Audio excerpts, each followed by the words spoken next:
Are you ready for some tips and ways that you can avoid the toxic plastic products that bring on endocrine disruption? We've been talking about, the whole series is about endocrine disruption, plastics, and ways that they affect our body. Well, let's look at some practical tips, because it's easy to get overwhelmed and you think, what the heck am I supposed to do? But there are things you can do. So, avoid plastic water bottles. That's number one. And opt for glass and stainless steel reusable bottles and cups. I've got my stainless steel here. We just recently made this big transition where we have phased out plastic disposable water bottles at our house. As much as I knew it was toxic, we still hung on to them for a while. But what we've done is we've gotten a good water filter that's not plastic based, and then we got a bunch of little bottles like this, and we're using those around the house. And then when we go on our trips, we take our stainless steel thermoses. So that's something you can look at. Yes, I have plastic right here, but you know, I'm not filling it to the top either, and we're trying to limit exposure. We can't completely eradicate it. Store your food in reusable glass or stainless steel containers. My preference is glass for you. Stainless steel still has some aluminum in it, and so we want to get as completely clean as we can. A long time ago, I got rid of the plastic containers and I opted for these, and I fooled myself into thinking I was doing the best I could, but I was still throwing the plastic lid in the dishwasher. Excuse my dog. When these get in the dishwasher, they're getting extra hot, and regardless of the kind of plastic, there is leaching that is going to go on, and then it's all over all of your dishes, right? Even the heating element now heats, and these particles go out all over your dishes. So you want to work on hand washing. So that's one of my latest things I'm doing. The other thing is, please try to avoid microwaving. I know, I'm retired now, and when I worked, I had to microwave my lunch every day. But if you can at all limit that and, you know, not do the microwaving at home, it's going to help a lot. It's tough, I know. So, putting that down.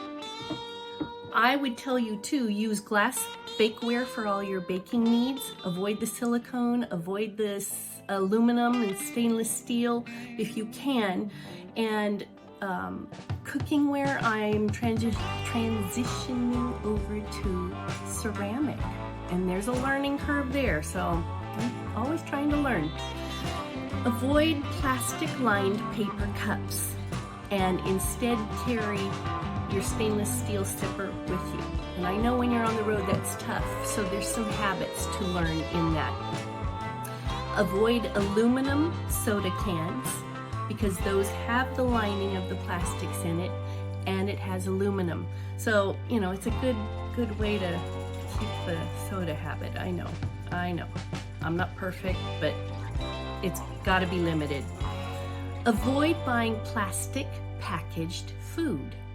You know, you all the chips and all the, you know, I don't know, everything has plastic on it. It's pretty hard to find it without plastic, but limit it as much as you can, and homemade tastes so much better anyway. Limit your use of canned foods, tuna, beans, soups, because they all have that plastic liner somewhere in the container. And again, we're trying to limit how much exposure we get, because we want to support our system and have the hormones be the happy hormones they need to be. Although BPA is still found in receipt paper and in can linings and with many plastic products, limit it as much as you can. If you are at a store and they're offering you a receipt, do you really need to see it? Do you really need to touch it? Can you say no thanks? I don't know what you do if you have a career in that, such as a grocery checker, because you're touching it all the time. Maybe gloves. So there are very many ways that we can take action on this. And again, we're still going to have some exposures. Unless we live, you know, out in the back 40 and we cook and make everything we have. And I'm not that person. So I am telling you this because hormone disruption is so impactful, negatively impactful upon our lives. And the balance of hormones is so productive. It's so good for us. I want you to have a happy, healthy life, and that's why I'm sharing this info with you. You can find me on Instagram at PM_SCHMDT. You can find me on Facebook at Chemical Minimalist. You can find me on my website, chemicalminimalist.com. Have a great day. Watch out for those plastics.